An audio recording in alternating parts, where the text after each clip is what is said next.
नमस्कार मित्रांनो, creative maths Marathi या आपल्या लाडक्या युट्यूब चॅनलमध्ये पुन्हा एकदा तुमच्या सगळ्यांचं सहर्ष स्वागत आहे. इयत्ता 10वी मराठी पहिला पेपर असणार आहे 20 तारखेला. पहिला पेपर आपला मराठीचा आणि या मराठीच्या पेपरमध्ये आपण जास्तीत जास्त मार्क कसे मिळवायचे, नेमका रोड मॅप कसा असला पाहिजे की बाबा मला 80 पैकी 80 मार्क मिळू शकतात, यावर आज आपण चर्चा करणार आहोत. तर पटकन पुढे जाऊयात मित्रांनो. पुढे जाण्याच्या अगोदर एक रिक्वेस्ट आहे, नवीन असाल अजूनपर्यंत चॅनल सबस्क्राईब नसेल केला, पटकन चॅनल सबस्क्राईब करा आणि त्या बाजूचं बेलचं बटन दाबायला विसरू नका. बघा मित्रांनो, पुढे जाण्याच्या अगोदर काही महत्त्वाच्या सूचना आपण या ठिकाणी समजून घेऊयात. कारण आपण काय करतो माहितीये का, सूचना आपण नीट समजून घेत नाहीये. पैकीच्या पैकी जर मार्क मिळवायचे असतील तर प्रश्नांची उत्तरं तुम्हाला येत असून काय उपयोग नाही. ते प्रश्नांच्या उत्तरांची मांडणी कशी करताय, तुम्ही प्रश्न क्रमांक कसा टाकताय आणि त्याचबरोबर तुम्ही उत्तर लिहिताना नेमकी तुमची उत्तर लिहिण्याची पद्धत नेमकी कशी आहे, या सगळ्या महत्त्वाच्या गोष्टी आहेत. इथं पहिली गोष्ट बघा, सूचनेनुसार आकलन कृती व व्याकरण यामधील आकृत्या काढाव्या. बघा, प्रश्नामध्ये जर का आकृती असेल, एखादा जर का तुम्हाला कृतीवर आधारित प्रश्न बरेचसे आहेत, तिथं जी आकृती असेल ती आकृती जशीच्या तशी काढणं खूप गरजेचं आहे. बरीच मुलं डायरेक्ट उत्तरं लिहितात, तर डायरेक्ट उत्तरं लिहायची नाही, आकृती जशीच्या तशी काढायची. जर नाही काढली तर कदाचित तुमचे मार्क कट होण्याची शक्यता आहे. त्यामुळे लक्षात घ्या, आकृती काढायची पूर्ण. पुढची गोष्ट, आकृत्या पेनानेच काढाव्या मित्रांनो. ही सूचना नीट समजून घ्या. आकृत्या तुम्हाला पेनानेच काढायच्या आहे, पेन्सिलीने आकृत्या काढायच्या नाही. जाहिरात लेखनाची आकृती असेल किंवा वेगवेगळ्या प्रकारच्या कृतीमधल्या आकृत्या असेल, या सगळ्या आकृत्या आपल्याला पेनानेच काढायच्यात. ओके.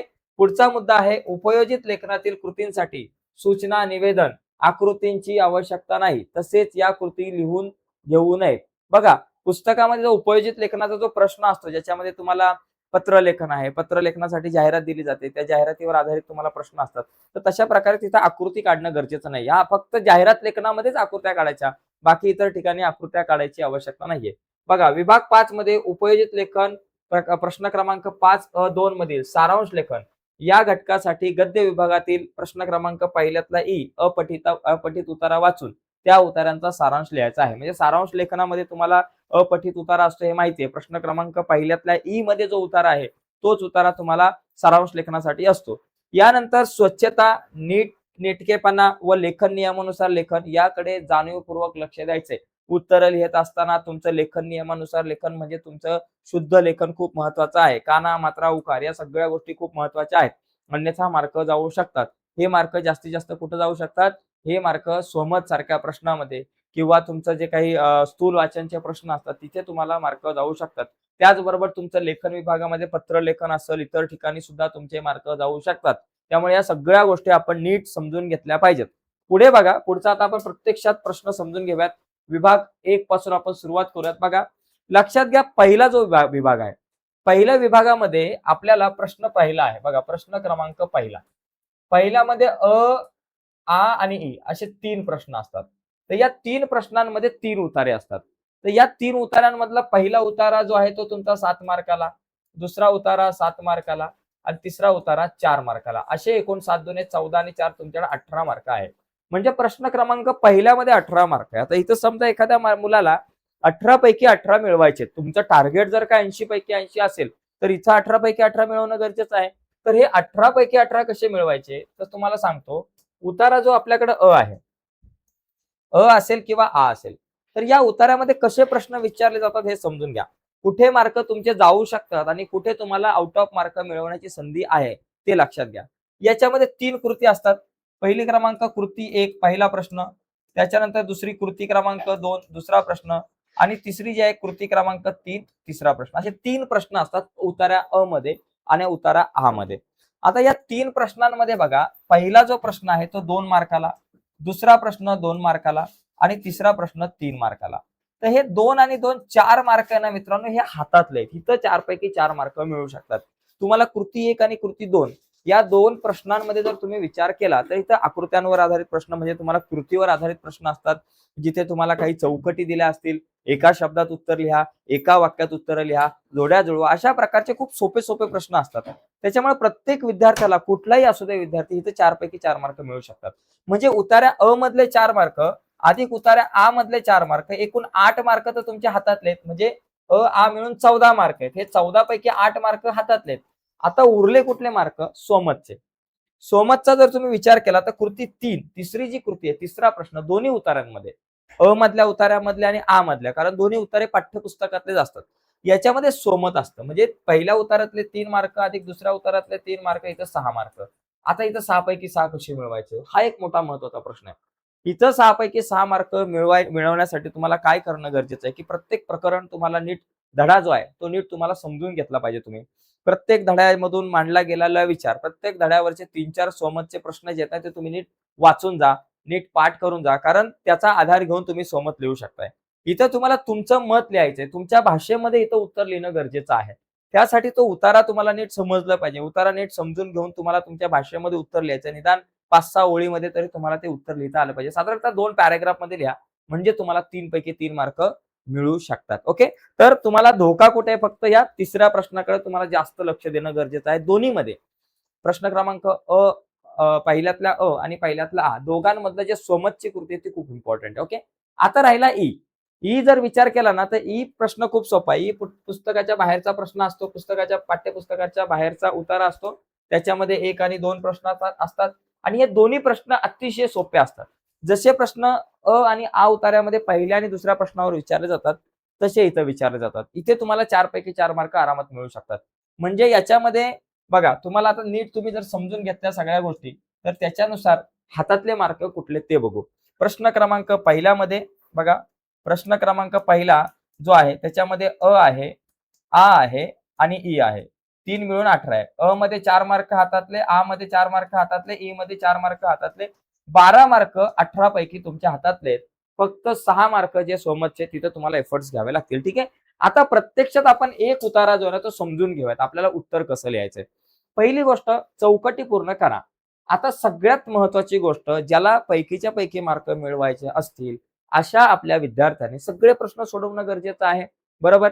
पण प्रॉब्लेम असा होतो, की आपल्याला शेवटी वेळ मिळत नाही. काही प्रश्न राहतात. त्याचं एकमेव कारण, आपण काय करतो मूर्खपणा, की संपूर्ण प्रश्न लिहत असतो. तर प्रश्न लिहायची गरज नाहीये. काय करायचं, एक सरळ एक समास टाकला. इथं तुम्ही अशा प्रकारचे, तुम्ही तुमच्याकडे पान आहे अशा प्रकारे, समजा तुमच्याकडे अशा प्रकारचं पान आहे तुमचं पुस्तकाचं, या पुस्तक प्रश्नपत्रिकेचं. इथं एक तुमच्याकडे समास आहे, असं तुमच्याकडे आहे आणि इथं समजा तुम्ही फक्त लिहायचं प्रश्न क्रमांक, इथं एक ओळ समास करायचा, एक रेष मारायची उभी आणि इथं लिहायचं बाबा प्रश्न क्रमांक पहिला त्याच्यातला अ. झाला. अ मधला बाबा इथं खाली लिहा पहिला प्रश्न. डायरेक्ट उत्तर लिहा. पहिला जो प्रश्न आहे आणि त्या पहिल्यातला बाबा पहिला प्रश्न, गहिऱ्या गुलाबी पानांच्या रेशमी पताका नाचवत उभी असलेली झाडे टिंब-टिंब. एवढं लिहायचं, फक्त प्रश्न क्रमांक लिहा. कारण तुम्ही पूर्ण प्रश्न लिहत बसलात की तुम्हाला उत्तर, पूर्ण जर तुम्ही प्रश्न लिहत बसलात तर गडबड होऊ शकते आणि पूर्ण प्रश्न लिहिण्याच्या नादात तुमचा वेळ वाया जाऊ शकतो. आता या 2 प्रश्नांची उत्तरं तुम्हाला इथं शोधायची आहेत. गहिऱ्या गुलाबी पानांच्या रेशमी पताका नाचवत उभी असलेली झाडे आणि मधुमासाचे लक्षण सुंदर रीतीने वर्णन करणारे संत.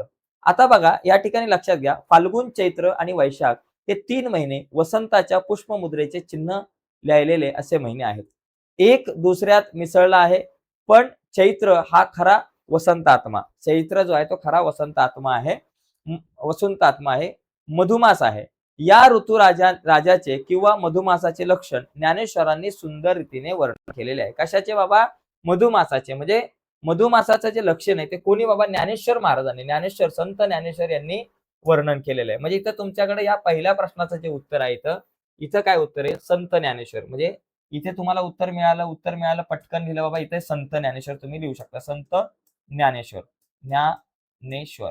या ठिकाणी एक लक्षात घ्यायचं, याच्यासाठी तुम्हाला या प्रश्नाचं उत्तर लिहित असताना तुम्हाला काय करावं लागणार आहे, ते पूर्ण वाक्य लिहायचं. मधुमासाचे लक्षण सुंदर रीतीने वर्णन करणारे, मग चौकट करायचे आणि मग संत ज्ञानेश्वर लिहायचंय. आता या प्रश्नाचं उत्तर, गहिऱ्या गुलाबी पानांच्या रेशमी पताका नाचवत उभी असलेली झाडे बाबा कुठली? इथे बघा, लक्षात घ्या. इथे ऋतुपतीच्या द्वारी वनश्रीचे म्हणजे पल्लवांनी गर्द झाकलेल्या फुलांनी डवरून गेलेल्या वृक्षतलांचे दर्शन, हे दर्शन तर फाल्गुनातच घडते. मग मधुमासाचे वैशिष्ट्य कशात आहे? या महिन्यात ते सारे सौंदर्य तर आहेच, पण फळांचेही रूप दृष्ट लागलेसे असते. फळांतून मधुरस वाहत असतो. चैत्रातल्या पालवीचे रूप कुठेही मोठे मनोहर. पण ही पिंपळाची झाडे बघा, पिंपळाची झाडे पहा, कशी गहिऱ्या गुलाबी पानांच्या रेशमी पताका नाचवत उभी आहेत. बघा, पिंपळाची झाडे. मग इथं कुठलं झाड आहे बाबा? गहिरी पताकाच्या गुलाबी असतात ना, गहिऱ्या गुलाबी पताकांच्या रेशमी पताका नाचवत उभी असलेली झाडे. तर इथे तुम्हाला हे वाक्य पूर्ण लिहायचे आणि नंतर मग या ठिकाणी लिहायचे पिंपळ.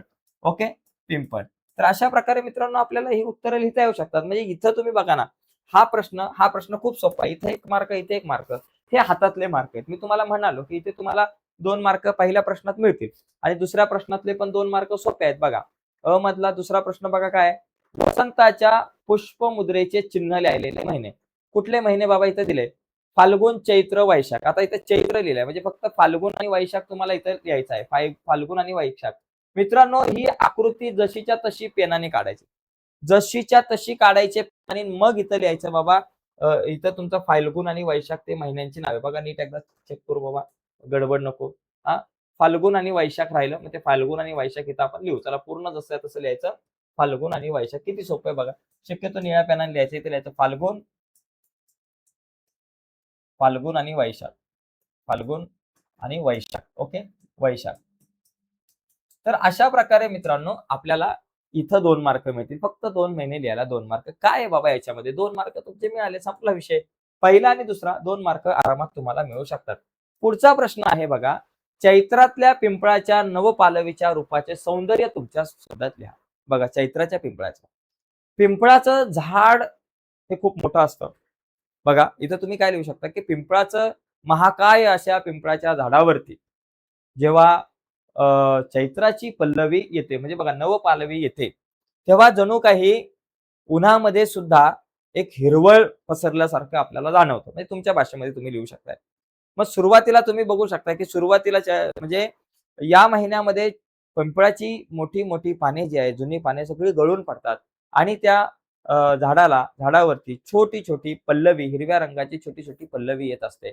जणू काही एकंदरीत गुलाबी रंगाची झालर त्या म्हणजे सुरुवातीला ती गुलाबी रंगाची पल्लवी असते आणि ती गुलाबी रंगाची जणू काही झालर त्या पिंपळाच्या झाडावरती असते, असं आपल्याला दृश्य दिसतं. आणि हळूहळू त्याच्यामधून छोटी छोटी पिंपळाची पानं जी आहे लहान लहान ती उमलतात आणि लहान कोवळी पानं जी आहे त्यावरती ज्यावेळेस सूर्याचा प्रकाश पडतो, त्या प्रकाशाने चमकत असतात, तेव्हा ते दृश्य पाहायला अतिशय मनोहर असतं.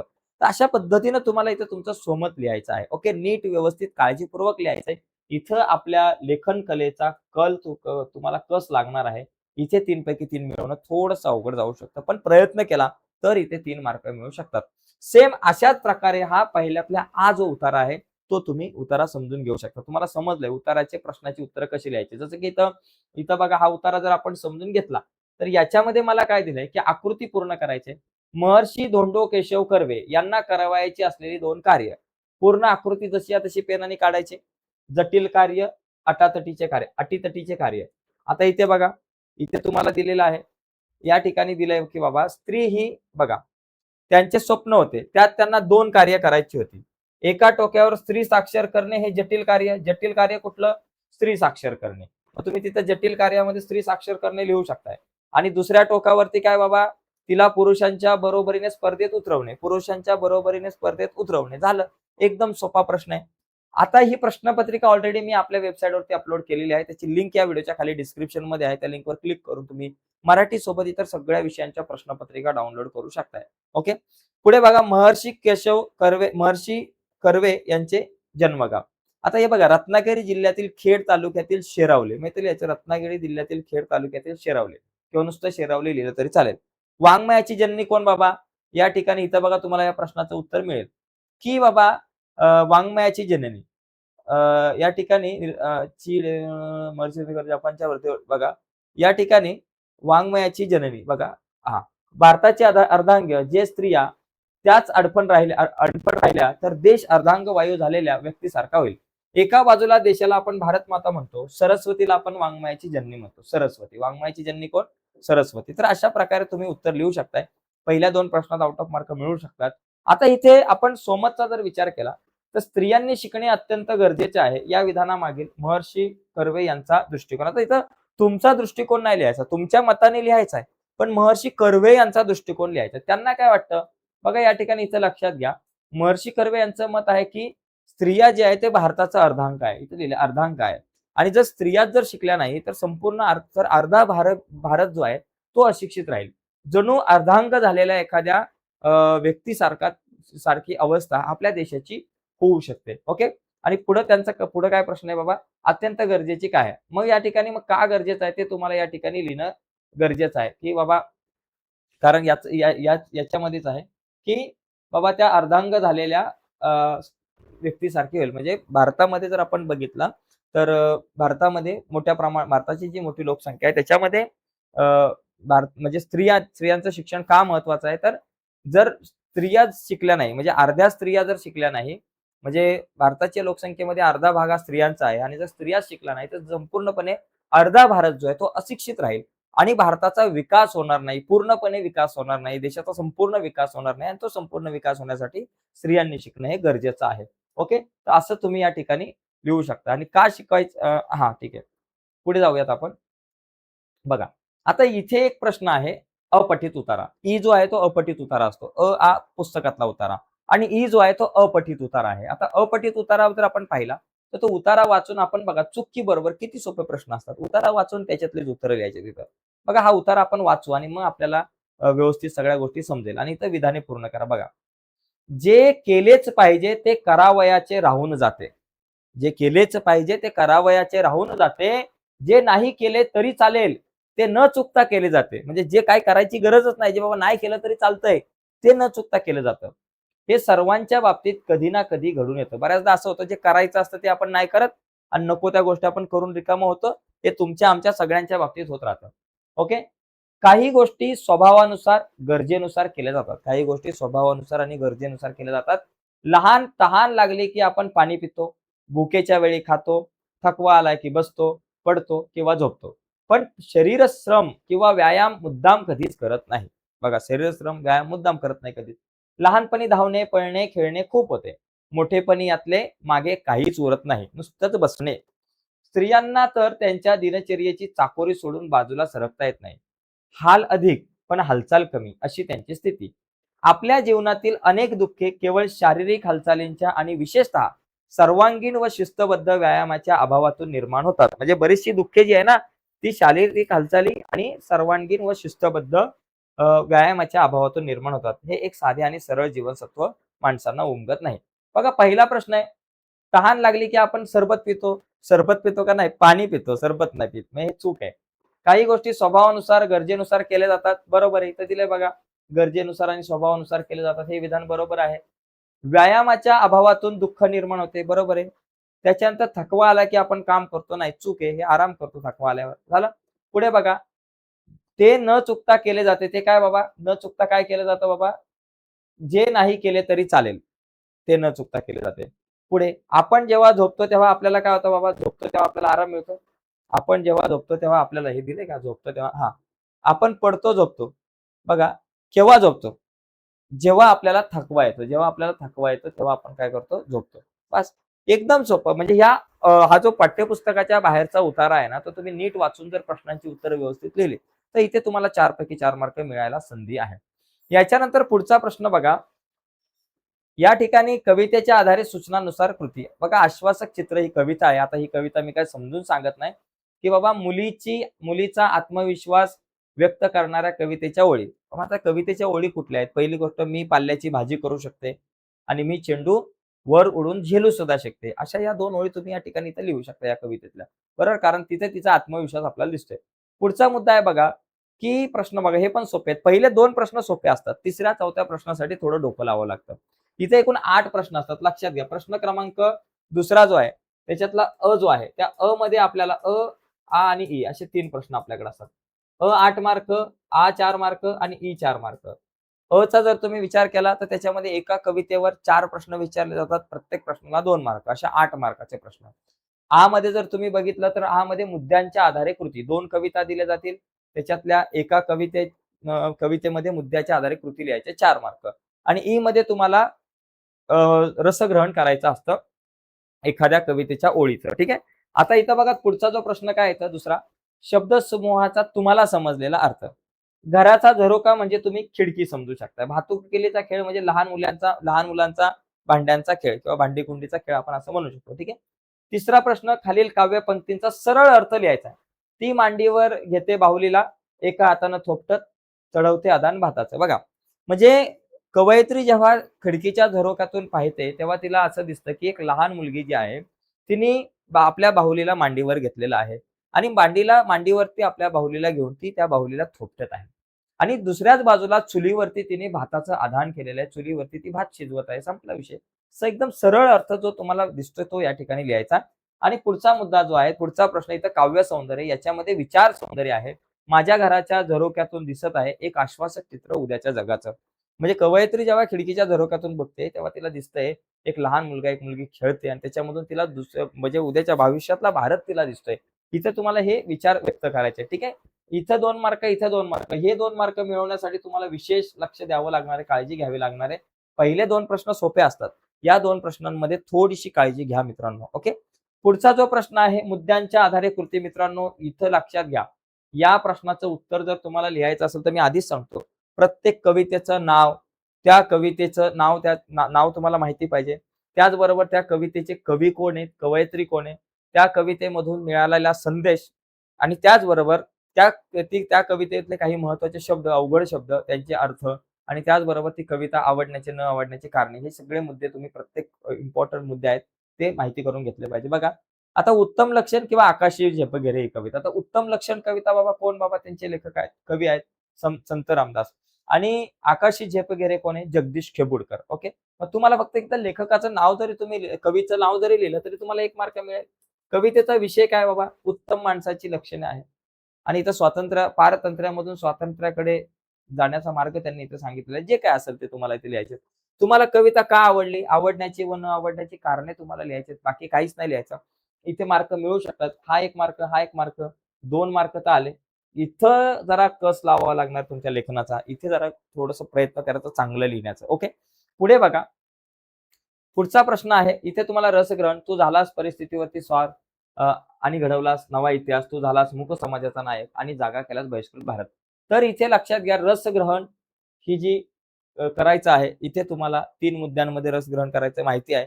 आता मी त्याच्यावरती डिटेल बोलत नाही, पण इथे 4 मार्क मिळवण्यासाठी सगळे मुद्दे म्हणजे प्रत्येक कविता, कवितेचे नाव, त्याचबरोबर त्या कवितेच्या कवीचं नाव आणि त्याचबरोबर कवितेतून मिळालेला महत्त्वाचा संदेश हाच तुम्हाला सुरुवातीला माहिती पाहिजे. नंतर मग त्याच्या आधारावरती या सगळ्या गोष्टी आहेत.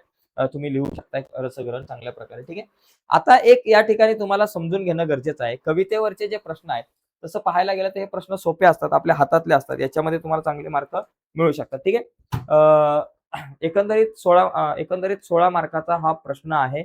पहिले म्हणजे प्रश्न पहिल्यातला अ, आ आणि ई असे 3 प्रश्न असतात. पहिला 8 मार्काला, दुसरा 4 मार्काला, तिसरा 4 मार्काला. ओके. याच्यानंतर स्थूल वाचन. स्थूल वाचन तिसरा विभाग जो आहे स्थूल वाचन आहे त्याच्यामध्ये फक्त 3 प्रश्न आहेत. माणसे पेरा माणुसकी उगवेल या विधानाचा तुम्हाला समजलेला अर्थ मनक्या पेरेन लागा या कवितेच्या आधारे स्पष्ट करा. त्याचबरोबर टीप लिहा. जिद्दी लेफ्टनंट स्वाती महाडिक यांची टीप लिहायची म्हणजे यांचे जे काही मिस्टर आहेत संतोष महाडिक यांच्या निधनानंतर स्वाती महाडिक यांनी कशा प्रकारे जिद्दीने मोठ्या जिद्दीने स्वतः सैनिकामध्ये पुन्हा त्या भरती कशा झाल्या, मोठ्या जिद्दीने मेहनत करून ताकदीने त्या कशा गेल्या तो सगळा प्रवास तुम्हाला इथे लिहायचा आहे आणि खालील मुद्द्यांच्या आधारे परिच्छेद तुम्हाला तयार करायचा आहे जो आहे व्युत्पत्ती कोश, निर्मितीचा ठराव, निर्मितीची जबाबदारी आणि कोशाचे प्रकाशन. तर इथे 3 पैकी तुम्हाला 2 प्रश्नांची उत्तरं लिहायची असतात. इथे तुम्ही प्रत्येक स्थूल वाचन जे आहे पहिली गोष्ट जेवढी काही तुम्हाला स्थूल वाचनाला जी प्रकरण आहे ती नीट वाचून घ्यायची, समजून घ्यायची. ओके. आणि नंतर मग त्याच्या खालचे स्वाध्यायाचेच प्रश्न करा. स्वाध्यायामधलेच जास्तीत जास्त प्रश्न आपल्याला विचारले जातात. आता यानंतरचा मुद्दा काय बाबा विभाग 4था. हा विभाग 16 मार्क. ज्या मुलाला आउट ऑफ मार्क पाडायचे त्याने याच्याकडे अजिबात दुर्लक्ष करू नका. हा घटक असा आहे की प्रत्येकाला तिथं 16 पैकी 16 मार्क मिळू शकतात. अ जो आहे तो व्याकरणावर आधारित आणि आ भाषा अभ्यासावर.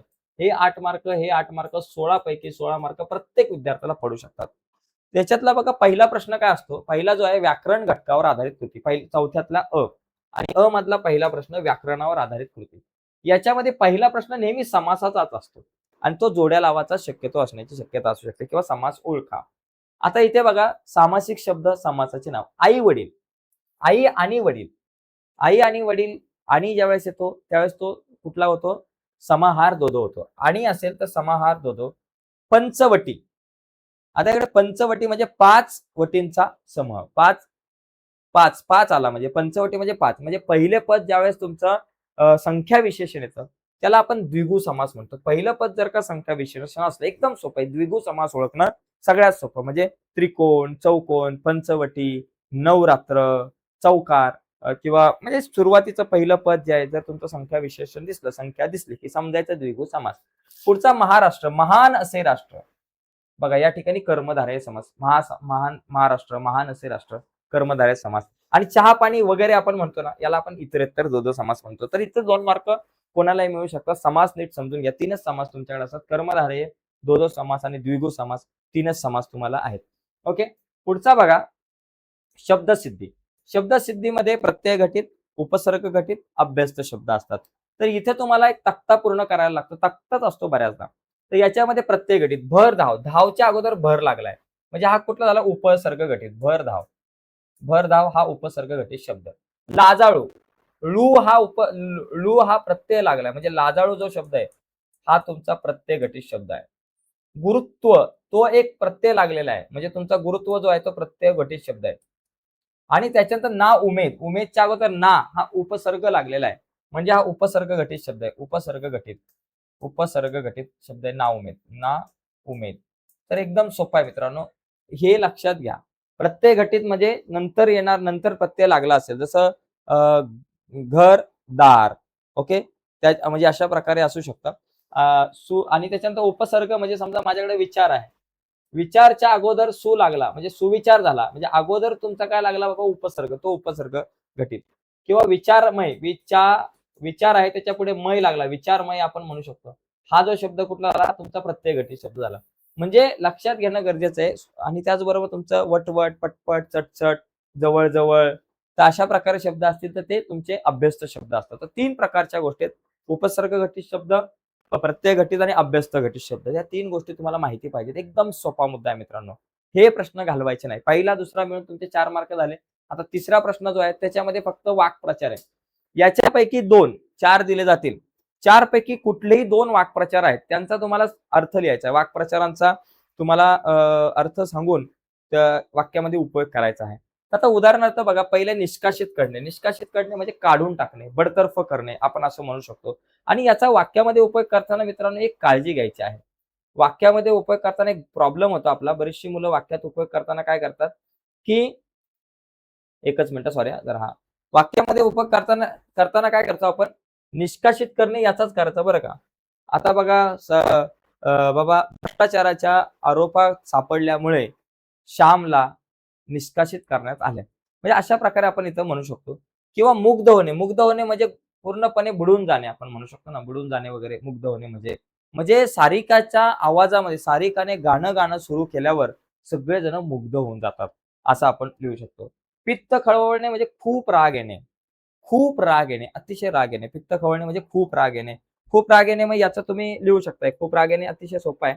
मला फक्त 1 मिनिट द्या, एक जरा छोटासा एक मुद्दा आहे.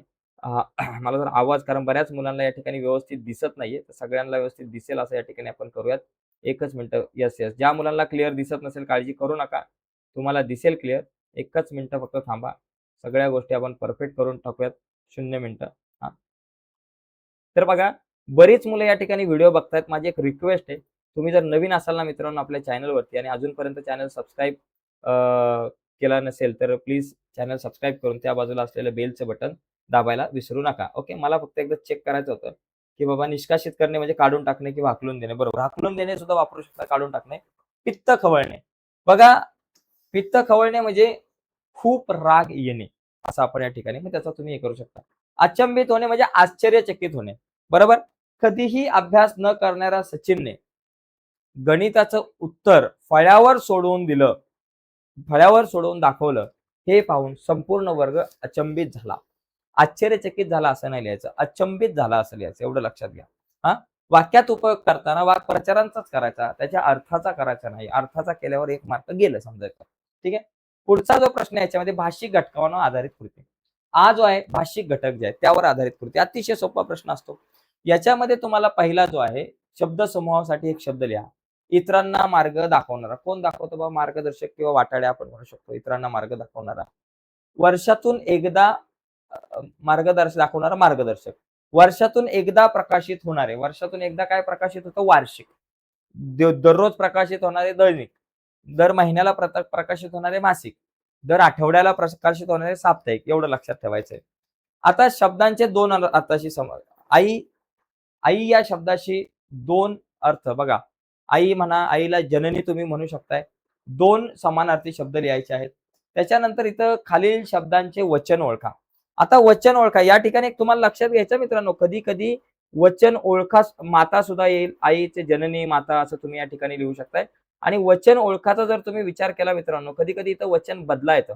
आता सध्या जरी वचन ओळखा असलं तरी बऱ्याचदा या ठिकाणी तुम्हाला वचन बदला सुद्धा येऊ शकतो. ओके, जसं नदी आहे एक वचन आहे, गोट्या अनेक वचन. वचन बदला जर म्हटलं असतं तर नदीचं नद्या झालं असतं, गोट्याचं गोटी झालं असतं. ठीक आहे, पुढे बघा. आता इथे दोन अर्थपूर्ण शब्द तयार करा. इथे सुद्धा बघा हातातले मार्क आहे, एक मार्क हातातला. दुकानदार, दुकान आणि दार पासून आपल्याला दोन शब्द, दुकानदार पासून आपल्याला दोन अर्थपूर्ण शब्द तयार करायचे, फक्त दुकान आणि दार सोडून. तर या ठिकाणी नर हा एक शब्द तयार होऊ शकतो, न आणि र घेऊन नर शब्द तयार होऊ शकतो. का आणि न घेऊन कान हा एक शब्द तयार होऊ शकतो. त्याच्यानंतर आपल्याला दू आणि र घेऊन नाही, दूर नाही होऊ शकतं. का र, ठीक आहे जाऊ दे, चला दोन झाले, विषय संपला, जास्त डोक्याला. दा आणि न घेऊन बघा दान शब्द पण तयार होऊ शकतो तुमच्याकडे, दा आणि न घेऊन दान शब्द तयार होऊ शकतो. ओके, पुढे बघा. तर सोपं, आता लेखन नियमानुसार इथे लक्षात घ्या मित्रांनो, इथे थोडासा तुमचा कस लागतो. यामध्ये तुम्हाला 6 प्रश्न दिले. इथे बघा लेखन नियमानुसार लेखन मध्ये इथे जे काही शब्द दिलेले आहेत 6 शब्दांच्या जोड्या, तर याच्यामधून तुम्हाला योग्य शब्द म्हणजे याच्यामधून तुमचा बरोबर असलेला शब्द, योग्य शब्द तुम्हाला निवडायचा आहे आणि तो निवडून तुम्हाला इथं लिहायचा आहे. इथं कधी कधी काय येतं, इथं कधी कधी थोडासा वेगळा प्रश्न सुद्धा येतो की 2 वाक्य दिली जातील किंवा 4 वाक्य दिली जातील, त्यापैकी वाक्यामध्ये असणारे चुकीचे शब्द ओळखून दुरुस्त करा, असा सुद्धा प्रश्न तुम्हाला इथे विचारला जाऊ शकतो. तर हे तुम्ही जर जुन्या काही प्रश्नपत्रिका पाहिल्या ना, तर जुन्या प्रश्नपत्रिकांमधलेच बरेचसे शब्द या ठिकाणी असतात. जुन्या प्रश्नपत्रिकेमधले तर काही जुन्या 4-5 प्रश्नपत्रिका बघा, त्याच्यातलेच बरेचसे प्रश्न रिपीट झाल्याचे तुम्हाला दिसून येतात. आता इथं विरामचिन्हे ओळखा किंवा योग्य विरामचिन्हांचा वापर करा असं येऊ शकतो. आता हे प्रश्नचिन्ह आहे आणि हा स्वल्प विराम आहे, ही विरामचिन्हे ओळखायचे. त्याच्यानंतर बघा, खालील शब्दांना प्रचलित मराठी भाषेतील शब्द लिहा. ड्रामा म्हणजे काय, नाटक. आणि बुक स्टॉल म्हणजे पुस्तकालय, आपण असं म्हणू शकतो. ठीक आहे, पुढे बघा. तर अशा प्रकारे मित्रांनो हा प्रश्न जो आहे, पहिला प्रश्न क्रमांक 4, यात तुम्हाला पैकीच्या पैकी मार्क मिळवायला संधी आहे. हे प्रश्न अजिबात सोडवायचे नाहीत, लक्षात घ्या. हे अजिबात सोडायचे नाहीत प्रश्न, सोडवायचे नाही ना, सोडायचे नाहीत, सोडू नका, सगळे लिहा. 5वा जो प्रश्न आहे ना मित्रांनो उपयोजित लेखनाचा, इथं उपयोजित लेखनाच्या कुठलाही प्रश्न सोडवत असताना पहिली गोष्ट लक्षात घ्या की फॉर्मॅट आहे तुमचे, पत्र लेखनाचा फॉर्मॅट असेल, बातमी लेखनाचा फॉर्मॅट असेल, सगळे फॉर्मॅट जे आहे ते नीट समजून घेणं गरजेचं आहे. जसं की आता पत्र लेखन आहे, तुम्हाला पत्र लेखनामध्ये तुम्हाला एक या ठिकाणी काय दिलेलं आहे बाबा, खालील निवेदन वाचा व त्या खालील कोणतीही एक कृती सोडवा. अक्षरधारा वाचनालय चिपळूण यांच्यातर्फे शालेय विद्यार्थ्यांसाठी भव्य वक्तृत्व स्पर्धा. स्पर्धा दिनांक 27 फेब्रुवारी, मराठी भाषा दिन आहे 27 फेब्रुवारीला, त्या दिनानिमित्त ठेवलंय. सकाळी 10 वाजता अक्षरधारा सभागृह चिपळूण. स्पर्धेचा पारितोषिक वितरण समारंभ 4 वाजता आहे. संपर्क ग्रंथपाल अक्षरधारा वाचनालय आणि त्यांचा एक मेल आयडी दिलेला आहे. तर आता या ठिकाणी आपल्याला काय करायचंय, वक्तृत्व स्पर्धेत सहभागी होण्यासाठी विनंती करणारे पत्र ग्रंथपालांना लिहायचे. तुमच्या मित्राला मैत्रिणीला वक्तृत्व स्पर्धेमध्ये प्रथम क्रमांक मिळाल्याबद्दल अभिनंदन करणारे पत्र लिहायचे. आता या ठिकाणी पत्र लिहिताना मला बघा, पहिली गोष्ट दिनांक लिहिणं गरजेचं आहे. सगळ्यात पहिली गोष्ट या दिनांक. झालं बाबा, दिनांक काय बाबा, 27 फेब्रुवारीला तुमची स्पर्धा आहे, म्हणजे तुमची तारीख जी आहे ती काय पाहिजे, आधीची पाहिजे. 20 फेब्रुवारी टाका, 20 फेब्रुवारी, फेब्रुवारी झालं बघा, 20 फेब्रुवारी, 20 फेब्रुवारी 2006 2025 टाका, झालं. सकाळी वेळ बाबा आहे. आता मग इथं हे लिहिल्यानंतर प्रति, पहिली गोष्ट प्रति बाबा, कोणाला लिहायचंय, प्रति कोणी, ग्रंथपाल. इथं लिहा ग्रंथपाल, ग्रंथपाल. मग त्यांचा पत्ता लिहा बाबा, काय ग्रंथपाल अक्षरधारा वाचनालय, अक्षरधारा वाचनालय चिपळूण, आणि त्यांचा मेल आयडी पण लिहून टाका खाली, अक्षरधारा वाचनालय चिपळूण 410-203, मेल आयडी लिहून टाका, विषय संपला. त्याच्यानंतर विषय लिहा, पत्ता लिहिला, आता विषय लिहा. विषय काय लिहाल की स्पर्धेमध्ये वक्तृत्व स्पर्धेत सहभागी होण्याबाबत, वक्तृत्व स्पर्धेत सहभागी होण्याबाबत विषय लिहिला. विषय लिहिल्यानंतर महोदय लिहा, महोदया लिहा, महोदय, बरोबर, महोदय, महोदय लिहून मग पुढे तुम्ही पत्र लिहायला सुरुवात करा. कालच तुमच्या स्पर्धेत कारच तुमच्या आपल्या सॉरी नमस्कार म्हणजे तुम्ही लिहायचं की बाबा कालच आपल्या आपल्या वाचनालयातर्फे कालच वृत्तपत्रामध्ये वाचण्यात आलं की आपल्या अक्षरधारा वाचनालयाच्या माध्यमातून भव्य वक्तृत्व स्पर्धांचे आयोजन करण्यात आलेले आहे. खरं तर हे जे तुम्ही आयोजन केलेलं आहे, हा खरंच खूप चांगला उपक्रम आहे आणि या उपक्रमामध्ये मला या स्पर्धेत सहभागी होण्याची खूप मनापासून इच्छा आहे. तरी कृपया करून मला या स्पर्धेत सहभागी होण्यासाठी कुठल्या-कुठल्या गोष्टींची आवश्यकता आहे ते सांगावं. बरोबर? म्हणजे म्हणजे नाव नोंदवण्याची प्रक्रिया जी आहे ती मला सांगावी. बरोबर? असं नाव नोंदवण्याची प्रक्रिया जी आहे ती मला कळवावी, अशी नम्र विनंती.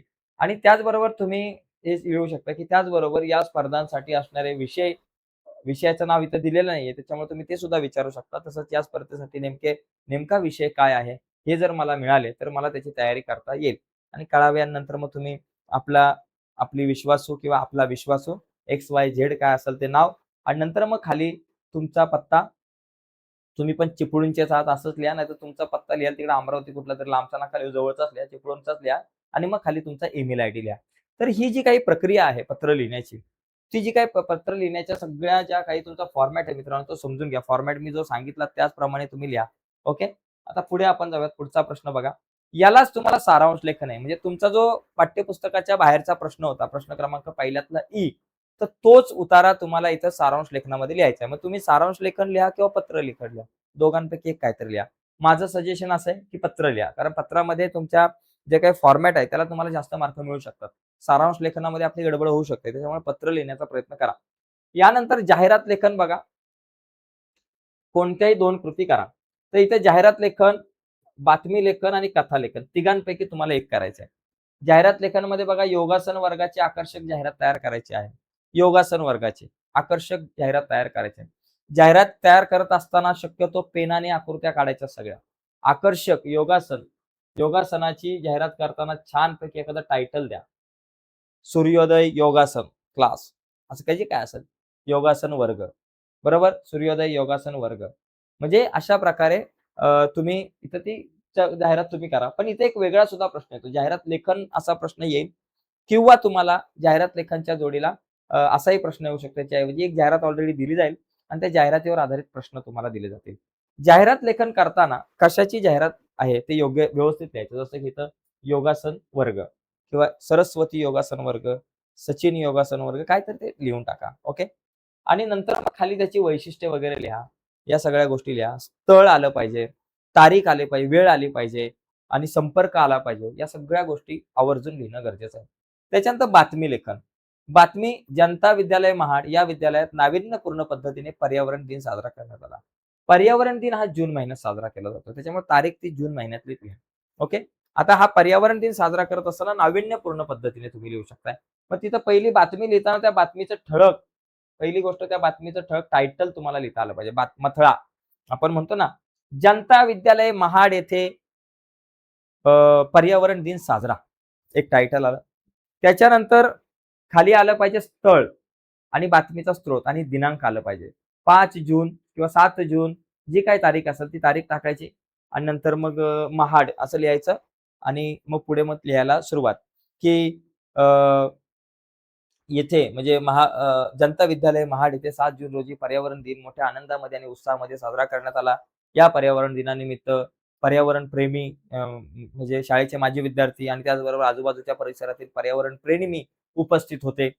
ओके. इथे हा जो हा जो बाबा दिवस आहे, पर्यावरण दिन आहे, तो वेगळ्या पद्धतीने साजरा करण्यात आला.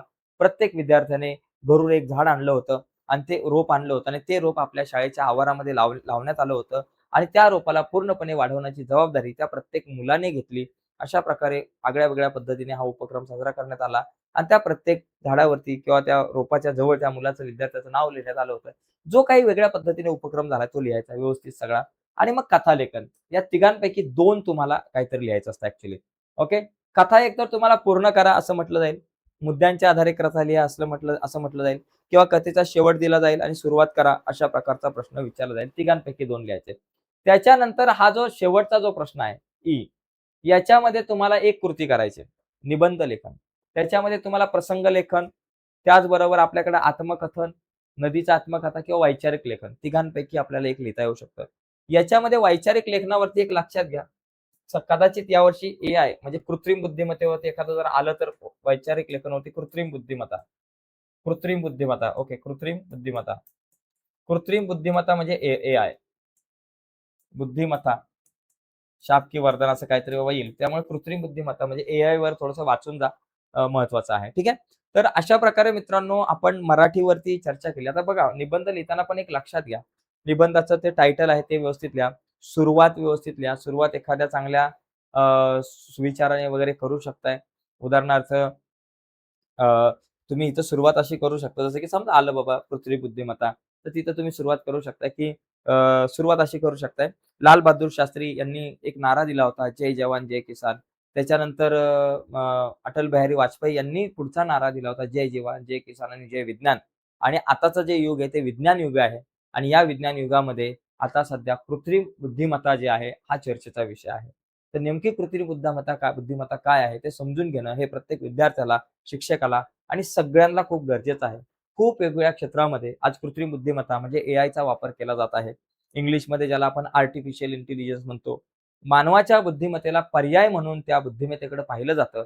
मग भविष्यामध्ये मानवाच्या बुद्धिमत्तेच्या ऐवजी याच बुद्धिमत्तेचा वापर केला जाईल की काय? अशी भीती काही क्षेत्रामध्ये वापरली म्हणजे वाटत आहे. कृत्रिम बुद्धिमत्तेचा आज जर आपण पाहिलं तर वेगवेगळ्या क्षेत्रावरती पगडा आहे. शिक्षण क्षेत्र, सामाजिक क्षेत्र असेल किंवा तुमचा अ, वेगळ्या प्रकारचे बँकिंग व्यवहार असेल, सगळीकडे कृत्रिम बुद्धिमत्तेचा वापर मोठ्या प्रमाणात केला जातो. जे काही असेल तुम्हाला जो विषय असेल, हाच असेल मला माहिती नाही, पण शक्यता मला वाटली म्हणून मी सांगितला. पण विषय तुम्हाला दिला जाईल आणि त्या विषयावरती तुम्हाला 3 तरी पॅराग्राफ निदान लिहा. सुरुवात, मध्य, शेवट. ओके. तर आजच्या चर्चेत मित्रांनो इथेच आपण थांबूयात. मराठीवर आता आपण चर्चा केली.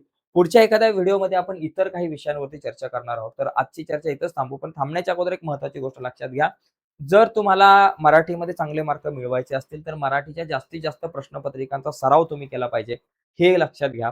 आणि जास्तीत जास्त प्रश्नपत्रिकांचा जर तुम्हाला सराव करायचा असेल, तर तुमच्याकडे प्रश्नपत्रिका असणं गरजेचं आहे. नसतील तुमच्याकडे प्रश्नपत्रिका, काळजी करू नका. व्हिडिओच्या खाली डिस्क्रिप्शनमध्ये मी लिंक दिले. त्या लिंकवर क्लिक करून तुम्ही सगळ्या विषयांच्या प्रश्नपत्रिका डाउनलोड करू शकताय.